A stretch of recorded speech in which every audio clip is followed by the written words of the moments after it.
The lion and the lamb, the lion and the lamb. How great is our God. Sing with me, how great is our God. Certa vez um antropólogo foi a uma tribo africana e ali ele teve com algumas crianças e ele começou a fazer o estudo daquela civilização, daquelas pessoas que estavam distantes. E o Ocidente tem uma forma de interpretar algumas coisas e naquele momento ele começou a aprender com aquelas crianças. E ele separa uma cesta com doces e coloca próximo a uma árvore. E desafia aquelas crianças a que a vencedora daquela corrida conseguiria ficar com aqueles doces todos. E as crianças se unem ali, várias crianças. E naquele momento que ele diz já, todas as crianças deram suas mãos e correram juntas até o cesto de doces. Chegando lá, todas comeram juntas. E ele falou, mas como assim? Não houve uma vencedora, porque todas correram. E uma das crianças chegou assim e disse, tio, Ubutum. Ele, Ubutum? Assim, como pode uma de nós ficar feliz se todas as outras estavam tristes? E aí ele foi entender um pouco acerca desse termo Ubutum. E é uma ética africana que significa sou quem sou, porque somos todos nós. Eu começo hoje essa palavra, essa breve reflexão, com um tema que vocês me deram sobre o amor ao próximo. Falar de amor ao próximo é falar sobre Jesus, é falar sobre o entendimento da palavra. Eu queria que vocês hoje buscassem comigo agora o entendimento desse texto que João, o apóstolo do amor, entendeu ao caminhar com Jesus. 1 João 4, de 20 a 21. Lá diz assim, se alguém diz, eu amo a Deus, e não ama o seu irmão, é mentiroso. Pois quem não ama o seu irmão, ao qual viu, como pode amar a Deus, a quem não viu? E dele temos este mandamento, que quem ama a Deus, ame também ao seu irmão. Essa é a forma de você interpretar a palavra de Deus. A palavra de Deus ela se resume em amor. Um plano redentivo, porque Deus amou o mundo de tal maneira que enviou o seu Filho. Então, essa forma de amar é uma forma, às vezes, incompreensível para nós, seres humanos. Porque Deus amou de uma tal forma, a ponto de enviar. E aí ele começa a atrelar esse amor dele ao entendimento de um Deus invisível, a um próximo natural, um próximo visível, aonde precisamos manter esse relacionamento. E o mandamento que resume toda a lei é amar o Senhor, teu Deus, de todo o teu coração, de toda a tua alma e de todo o teu entendimento. E ao seu próximo como a ti mesmo. E Jesus ensinava que você, fazendo isso, você cumpre toda a lei. O resumo da lei é o amor ao próximo. E a gente começa a observar que o Senhor, em todo o tempo, ele começa a falar sobre esse ponto que é crucial em nossas vidas, amar o próximo. No reino do Espírito, os filhos fazem aquilo que vê o seu pai fazer. Ou seja, se você é filho do Pai das luzes, você vai começar a manifestar esse amor. Esse amor não somente por Deus, que você diz que tem, mas pelo seu próximo. Mas se nós tivermos alguma filiação com o reino das trevas, nós iremos materializar a mentira, iremos espelhar toda a sua falsidade que Satanás fez na construção daquilo que ele vem dizendo aos homens. Deus, ele tem no seu teor a bondade, o amor. E no reino do Espírito, os filhos fazem aquilo que vem o seu pai fazer. Lá em 1 João 3,14, acompanha comigo a leitura desse texto aí. Nós sabemos que passamos da morte para a vida porque amamos os nossos irmãos. Quem não ama o seu irmão permanece na morte.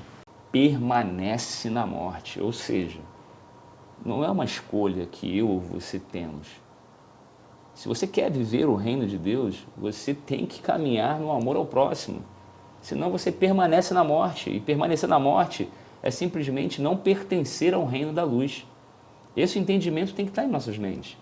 Precisamos sair das trevas e entrar na luz. E o caminho é esse, amar a Deus sobre todas as coisas e ao próximo como a ti mesmo. E é por isso que Jesus, certa vez, ele explica a parábola do samaritano, porque você talvez, como os religiosos da época, esteja perguntando, Gilberto, mas quem é o meu próximo? Foram isso que os religiosos perguntaram a Jesus. E Jesus traz uma parábola Ele começa a falar a parábola do samaritano. E ali, quando ele descreve aquela parábola, ele traça 3 homens: o sacerdote, o levita e o samaritano. Nesse momento, o sacerdote ele simboliza o líder religioso que passa, vê aquele homem judeu caído, sanguentado, ferido na estrada e passa rápido. Depois ele vê o levita, que é aquele que cuidava do templo, organizava o templo, e também olha aquela cena de um judeu, um irmão, e passa em diante.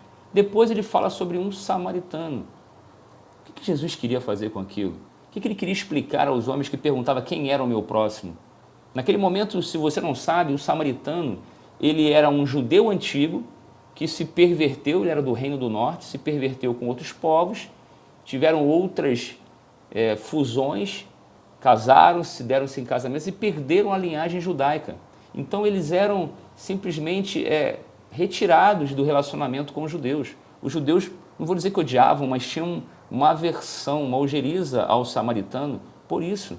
Então, quando o samaritano passa e vê um judeu caído, é ele quem para. Então Jesus queria dizer para aqueles judeus: vocês como judeus não conseguem ajudar os seus irmãos.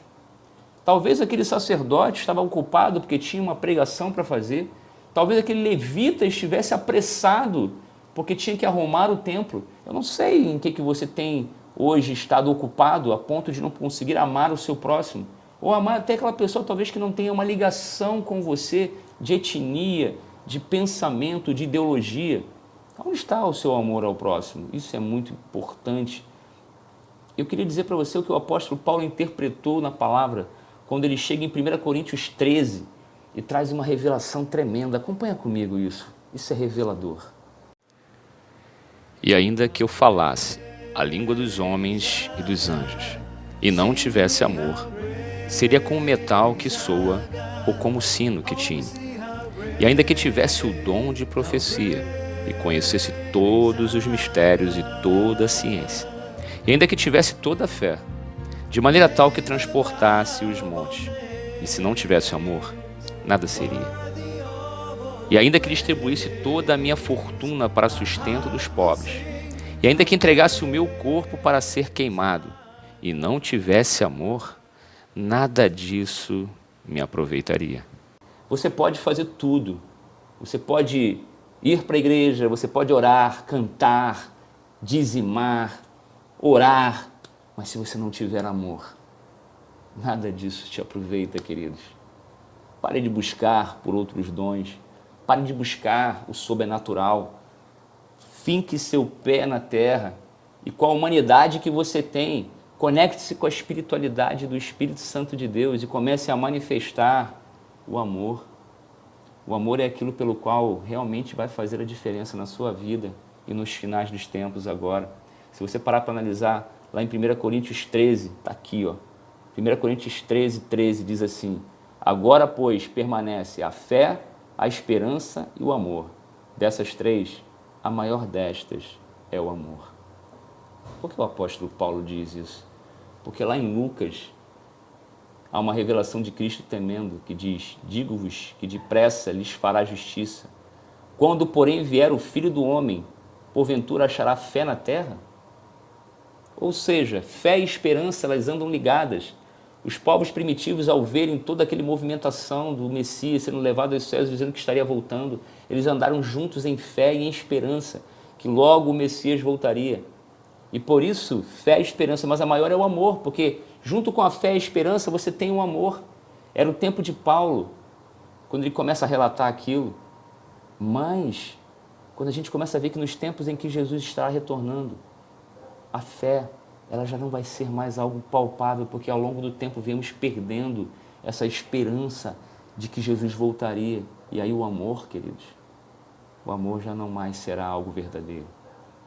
Se a gente pudesse se espelhar em alguém, espelhar-nos no apóstolo João, um homem pelo qual colocou o seu coração em amar. O apóstolo João era aquele que reclinava sua cabeça no ombro de Jesus e ouvia ali, e ouvia muitas verdades. Seja uma pessoa que ama a Deus sobre todas as coisas e ao próximo como a ti mesmo. Shalom, queridos, graça e paz. João, estou até com medo de chamá-lo pelo teu nome. Jesus nos salvou e trouxe a ti, seu último apóstolo, aqui neste buraco. Por quê?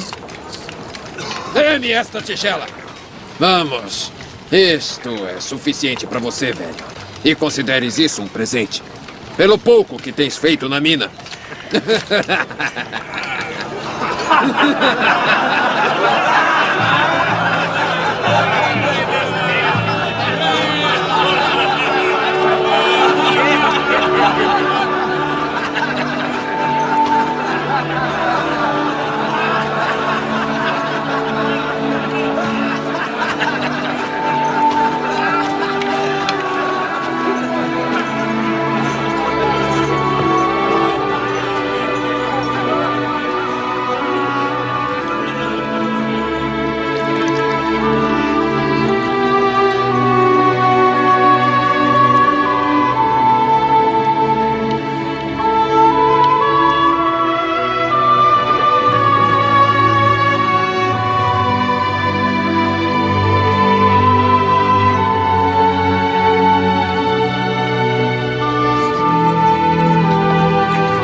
Assim tu só adquires mais inimigos.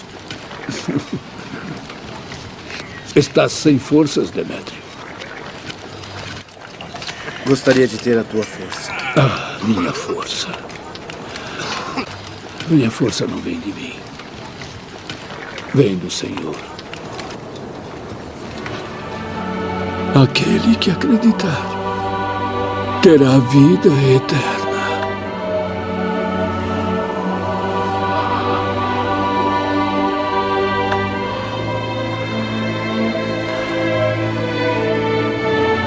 Deus é amor. E quem sobreviver e viver em amor, viverá em Deus. E Deus nele. Se aguentarmos a dor e sofrermos com fé e amor, encontraremos verdadeira alegria no Senhor. How great is our God? Sing with me, how great is our God? Oh, we see how great